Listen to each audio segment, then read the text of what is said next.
Welcome back. I'm glad you're still with us. The Kickstarter discussion is looking at the repercussions that have been occasioned upon us by the directives and executive orders of President Donald Trump to cut aid to countries that have been receiving American funding, especially through US aid.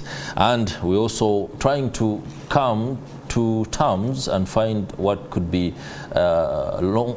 solutions to the long-standing conflict in the Democratic Republic of Congo. The reason we talk about it is because right now every political leader and diplomat across the region is moving up and down, trying to find a solution to what threatens to spill over. And when we say spill over, many of you might not actually want to appreciate what a spillover means, but it could go worse and on a wrong turn if things are not handled as well as they should. In the studio, I have young persons that are making inroads in politics, in governance, and in public service. And they are Dr. Judith Nalukwago, a health worker, a dental surgeon at C-Care Health Services franchise. I also have with me John Paul Kafko, a programs manager at the Youth for Tax Justice Network. These ones are ensuring that whatever policies on taxation that are rolled out are actually fair to you. You don't have to suffer at the hands of people that are taking money and bringing back less of it. And we also have with us Dr. Shamim Nambasa. She's also a medical doctor, pharmacist to be specific, and also a leading member of the National Unity Platform political party. And that front will end this particular discussion, and I'll begin with Kafko. Why? Because on the outside of it, I haven't taken the time to figure out what political affiliations that shape your thinking. If I may ask, I don't want to put you on the spot, no doubt, but if I may ask, as a youth, are you away from the tax activism? Does political inclination matter to you? As part of my work, we are non-partisan. You're non-partisan, yeah. But we also understand that our work blends with politics. It does blend with politics. Like politics affects so much of our work, because at the end of the day, who decides what taxes are imposed, who decides the tax policies are the politicians. So now that we are going into a by-election, that is right. It is also important to us that the people who are contesting that in that election, or the person who eventually wins, is understand some of the issues. Some of the issues around tax justice, and at the end of the day, when they get into parliament, they should be able to speak out against some of the policies or even the laws which promote tax injustices in our society. Okay. So the political bit is really entwined with the type of work I do. Okay. So I'm very interested. I want to be like you when I grow up. You've deflated the question so beautifully. But Dr. Nambasa, yes, the National Unity Platform right now finds itself in a very tight spot. By-election is coming up on account of the death of Muhammad Segirinya, and we can count now, we have 13 candidates that have officially declared, and all of them somehow, somewhere do align themselves with the belief and the legacy of Muhammad Segirinya, so much so that the posters across Kawempe North do bear their photos and that of Segirinya. Yeah. It's a bit confusing for the average voter who might not know the complexities of political posturing. But what do you make of this flurry of interest? We would expect the National Unity Platform to quickly conduct primaries so that a candidate one is arrived at who will contest against the other parties. Yes, I want to start by saying that we lost a national hero, and I still consider him one, the late Honorable Segirinya Muhammad, and I pray that his soul rests in peace. Oh, he said no, he said we should say fight hard. Fight harder, fight harder. Fight hard, yes. So fight hard, Mr. Muhammad. And for people that may not know, the National Unity Platform did send out a call for expression of interest for those that are running in the Kawempe North by-election, to show that they are interested, for those that may wish to run under the National Unity Platform as our flag bearers. So I know that due process is being followed, and that is the first step that is being taken. And there wouldn't have been this call had the EC not released the roadmap.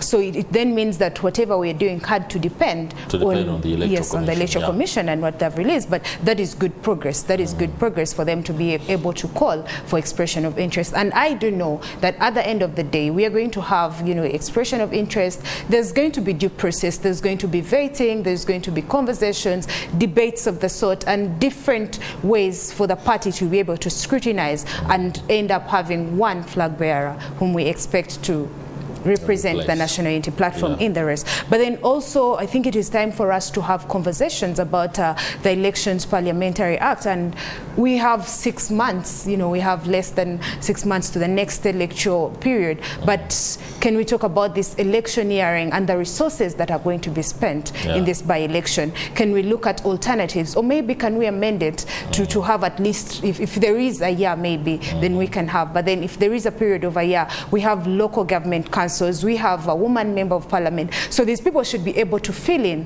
for such kinds of cases, because I still feel that 6 months is a short time for us to consider to go back into a by-election and spend all those kinds of resources.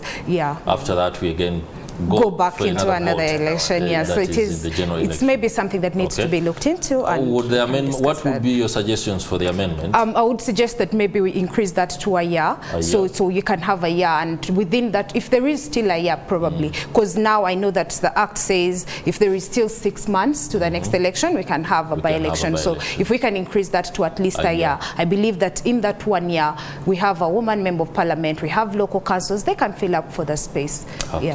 That's interesting. I'm sure you do agree with that, Dr. Nalukwago. For example, me, personally, I was having a conversation with a colleague of mine, and I was like, if the by-election falls 6 months to the next cycle of elections, the party that the deceased legislator came from, what was representing, is told to appoint decide, within its guard somebody to, but again, at the end of the day, the law is the law. That's why we have to follow. That's why we have to, because this is an election. It's an election. You're now appointing someone in that position. Interesting there. But of course, that is why. But in other systems, I know in other systems where they have that kind of party system, they actually do that. Yes. I see these are very youthful individuals, save maybe for Umar Magala. He's a young man.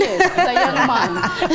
Come on. I'm sorry. The photographers did him dirty, probably. Yeah, but he's a young man. Photography can do you dirty. Yeah, please. So, but anyway, let's take it that they are all very youthful, below 35 maybe. Let's take it like that. That means the imperative for youth being active in the political cycle is one that the noob or people within Kawempe are taking very seriously. Surely. And you are yourselves very youthful politicians, activists, and economists. What's your take on the legacy of Segirinya and how best the party that is noob can galvanize on that not to lose this particular seat? Thank you so much. It's funny that behind the scenes we've been talking about youth involvement in politics, youth on media spaces, because we've been saying that a lot of these media spaces are not giving opportunities to youth to come on table and also discuss these ideas, which is these youth understand, because we are changing that honestly. We are going to see very many youth, like you've seen, just that is just a sample space. In the by-election, we have so many youth coming up to take up those positions. So that is how it's going to have a national outlook in 2026. We're going to have so many youth. Even us here, we're going to declare when the time reaches, when the Electoral Commission gives us an opportunity, we shall be there. We have the papers, we have everything. So that is not something to worry about. All right. And finally, I think the party is preparing well to make sure that these people, one, they aligned with the legacy of Segirinya, because he did a lot of things for the people of Kawempe. And I'm sure people have been observing, because I'm sure these people are from Kawempe. You've been observing what these people have been doing for you. This is the right person who carries the legacy. Okay, looks like time is not our very best ally. My colleague David Ijo is standing by to update us on matters on the ground. That will do it for this Kickstarter conversation. Many thanks, Dr. Judith Nalukwago. Many thanks, Dr. Shamim Nambasa. Many thanks, Mr. Paul Kafko, as the taxman, the man who has chosen to deflect from politics. But maybe politics might find you one day soon. All right, that's it for the Kickstarter. David Ijo is up next.